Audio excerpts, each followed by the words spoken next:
നമസ്കാരം. നമുക്ക് ചെറിയൊരു അടുക്കളത്തോട്ടമുണ്ട്, അത് കാണിച്ചു തരാം.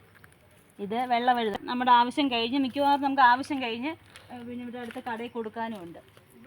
അങ്ങോട്ട് ഇവിടെ മത്തയാണേ, മത്തങ്ങ ഞാൻ കാണിക്കാം, മുന്നോട്ട് വരുമ്പം കാണിക്കാം. അത് കഴിഞ്ഞ് ഇതെല്ലാം വഴുതന, ഈ ടൈപ്പ് വഴുതനയാണ്, വെള്ള വഴുതനങ്ങ. ഇത് ഇപ്പം കുറേ തീരാറായി, കുറേ ഉണ്ടായിരുന്നു. ഇങ്ങനെ വന്ന ഇതെല്ലാം വഴുതന. ഇനി നമുക്ക് മത്ത കൃഷി. ഇത് പ്രത്യേകിച്ച് വളമൊന്നും ഇടുന്നില്ല, നമ്മുടെ അടുക്കള നമ്മുടെ ആവശ്യത്തിന് വേണ്ട.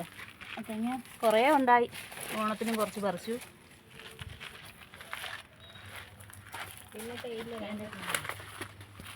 ഇവിടെയുണ്ട്. ഇത് നമ്മൾ വീട്ടിൽ കറി വെക്കാൻ വാങ്ങിച്ചതിൻ്റെ അരി പാകി കിളിച്ചതാണ്. മത്തയിലയും പൂവും തോരൻ വെക്കാനും നല്ലതാണ്. മത്തങ്ങ ഞങ്ങൾ 10 കിലോയിൽ കൂടുതൽ കൊടുത്തിട്ടുണ്ട്. ഇതാ വഴുതന, ഇതെല്ലാം വഴുതന, വെള്ള വഴുതന. ഇങ്ങോട്ടുണ്ട്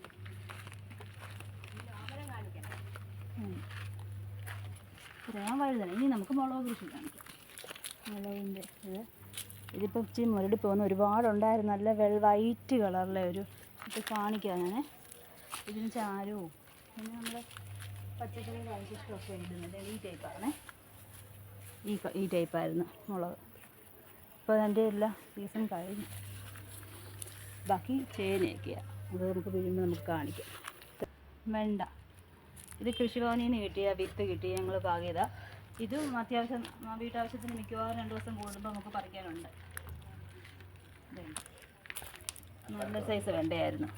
നമ്മുടെ ഇപ്പോൾ എത്രയോ നാളുകൊണ്ട് നമ്മുടെ വീട്ടിൽ തന്നെ ഇപ്പോൾ വെണ്ടയും വഴുതനങ്ങയും പച്ചമുളകും ഒന്നും നമുക്ക് വാങ്ങിക്കേണ്ട ആവശ്യമില്ലായിരുന്നു. ഇപ്പോൾ നമ്മൾ കണ്ട വെണ്ടയില്ലേ, അതിൻ്റെ തന്നെ ബാക്കി വിത്ത് ഞങ്ങൾ പാകിയത് അടുത്ത ട്രിപ്പിനേക്ക്. ഇത്രയും ഉണ്ട്. എളുപ്പം കായ്ക്കും, 3 മാസത്തിനുള്ളിൽ കായ്ക്കുകയും ചെയ്യും. ഹൈറ്റും കുറവാണ്. ഇത്രയാണ് നമ്മുടെ അടുക്കളത്തോട്ടം. വെണ്ടയും വഴുതനയും നമ്മുടെ അത്യാവശ്യത്തിന് വീട്ടാവശ്യത്തിനെല്ലാം കിട്ടുകയും ചെയ്യും. ബാക്കി നമ്മൾ കടയിൽ കൊടുക്കാനും ഉണ്ട്.